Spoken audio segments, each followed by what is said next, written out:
Monsieur le maire, bienvenue dans C'est-à-dire. Alors, face à la 5e vague de Covid, vous avez dû annuler le banquet des personnes âgées qui se tenait ce week-end. Alors, est-ce que c'est un choix difficile à faire ? Bah oui, c'est très difficile parce que c'était avec plaisir qu'on allait retrouver les retraités de la ville et c'est un moment de convivialité important.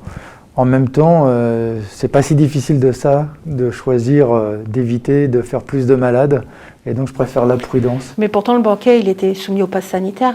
Oui, mais ça n'empêche pas le virus de circuler et donc c'est pas la peine de faire un cluster à partir d'un repas avec 500 personnes qui mangent pendant 5-6 heures ensemble. En plus du banquet, les annonces du gouvernement du 25 novembre dernier et cette 5e vague bouleversent-elles d'autres prestations et activités de la ville ?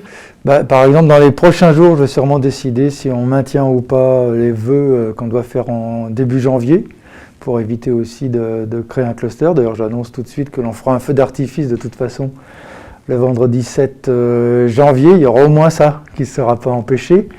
Mais on regarde chaque initiative, j'ai un repas partagé, je suis en train de regarder les conditions qui nous permettent de le maintenir ou pas. Chaque initiative, on regarde ce qui porte le moins de risques d'un point de vue sanitaire. Et là, je pense notamment au marché de Noël de l'OTSI, donc il est maintenu oui, avec le port du masque obligatoire. Oui, voilà. Mais d'autres villes l'ont annulé, pourquoi ? Nous, c'est en extérieur, on n'a pas une influence, je dirais presque malheureusement d'ailleurs, parce que je préférerais qu'il y ait beaucoup de monde dans notre marché de Noël, mais je pense qu'on peut le maintenir, il est à l'extérieur et l'influence n'est pas si énorme qu'il fasse que l'on soit obligé de l'interdire.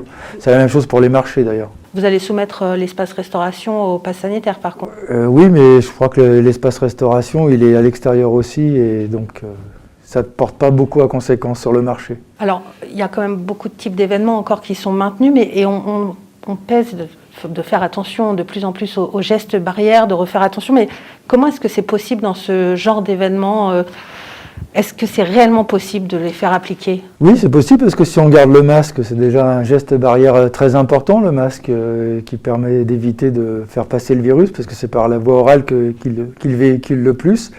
Plus utiliser le gel hydroalcoolique le plus régulièrement possible, et puis éviter de se toucher et de s'embrasser, ce sont des gestes qui permettent quand même d'empêcher la propagation. Mais est-ce que les gens n'ont pas oublié un petit peu tous ces gestes et comment le faire appliquer ? Est-ce que vous avez des moyens de le faire ? Ça, c'est possible qu'il y ait un relâchement, mais je crois que la crainte de la 5e vague va aider aussi à faire que ces gestes, on les reprenne. Moi-même, déjà, je fais encore plus attention qu'auparavant, parce que je sens cette 5e vague arriver et qu'il faut arriver à empêcher sa propagation importante. On a des classes d'écoles de fermées, on a des crèches aussi, on sent bien autour de nous, on connaît toujours de plus en plus de monde qui a le virus. Alors heureusement, pas forcément de manière très grave, mais il suffit que ça tombe sur quelqu'un d'un peu fragile et on a des séquelles importantes. Le centre de vaccination a déménagé au centre municipal de santé Gatineau-Saillant depuis ce lundi 6 décembre. Alors pourquoi ce nouveau lieu ? Ça nous permet de gérer à la fois un flux qui était moins important qu'au début du centre de vaccination et d'être plus confortable sur l'accueil des personnes.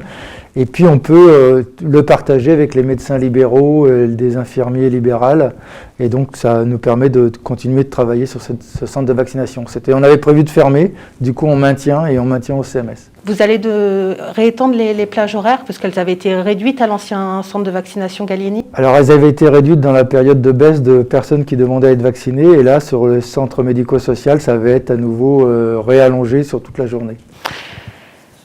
La prise de rendez-vous est toujours la même sur Doctolib avec le même numéro de téléphone ? Oui, prise de rendez-vous équivalente Doctolib et numéro de téléphone. Et j'invite d'ailleurs les jeunes Villois à prendre le téléphone parce qu'on les met sur liste d'attente et dès que ça se libère, on peut les rappeler.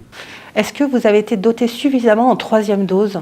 Oui. La préfecture nous en dote. Alors il y a un nombre, on ne sait pas le stade de France, donc on ne vaccine pas par centaines de milliers ou par milliers, mais on a nos doses qui arrivent au fur et à mesure, et pour l'instant ça suffit. Est-ce que vous connaissez le taux de vaccination sur Gennevilliers ?